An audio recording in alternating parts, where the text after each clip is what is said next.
Tento dvor by sa mal stať takým živým miestom, kde sa ľudia stretnú, kde sa možno budú konať vernisáže, workshopy a zároveň sa tam teda bude diať takáto vzdelávacia alebo teda inštalácia, ktorá bude hovoriť o dôležitosti zberu dažďovej vody, o vlastne tej zelení v meste, o nejakom ochladzovaní alebo teda prúdení vzduchu v tejto budove historickej.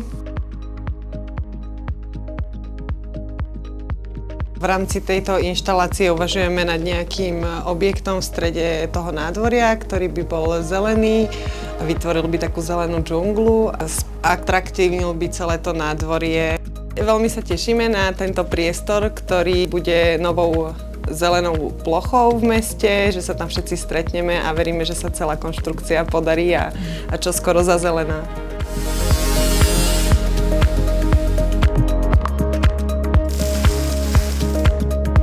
Keď sme realizovali túto konštrukciu, bolo to veľmi náročné na montáž. Celú tú konštrukciu sme museli vyrábať na dielni. My sme chodili ako autorský dozor na kontrolné dni a konzultovali sme jednotlivé detaily.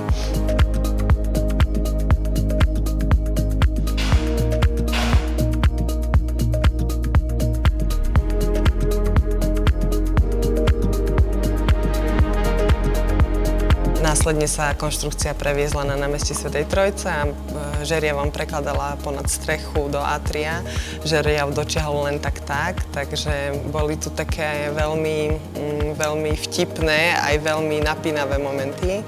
Všetko sa, chvála Bohu, podarilo, nikto sa nezranil na tej 6-metrovej konštrukcii a veľmi dobre sa tu teraz cítime a ani sami neveríme tomu, že sa nám splnila tá vízia, naozaj nás hmotnila.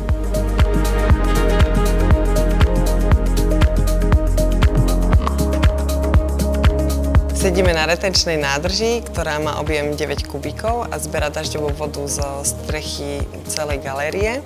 Táto konštrukcia bude obrastená rastlinami až do výšky 6 metrov a tým pádom oceľové lanko, na ktoré sa tieto rastliny popínajú, má 1,7 km dohromady. A na vrchu tejto konštrukcie pribudne ešte závlaha, ktorá bude z vrchu rozprašovať vodnú páru a jemnú rosu, takže celé to atrium bude veľmi príjemné aj v rámci tých horúcich letných dní.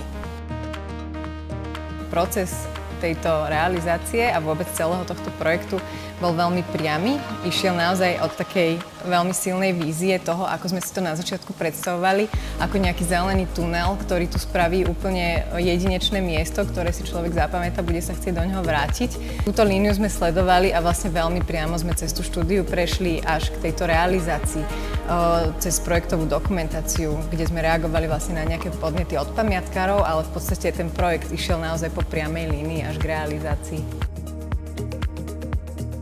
V tomto atriu sme od začiatku mali taký zámer vytvoriť akoby taký filter k tej fasáde, k tomu maličkému nádvoriu, aby sa to tu oživilo, aby tu vznikol príjemný priestor, naozaj priestor, ktorý človek bude chcieť navštíviť a v ktorom si bude chcieť posedieť, pretože tá klíma je tu už v podstate dobrá. Myslíme si, že tie rastliny ju ešte zlepšia a ešte to prostredie spríjemnia.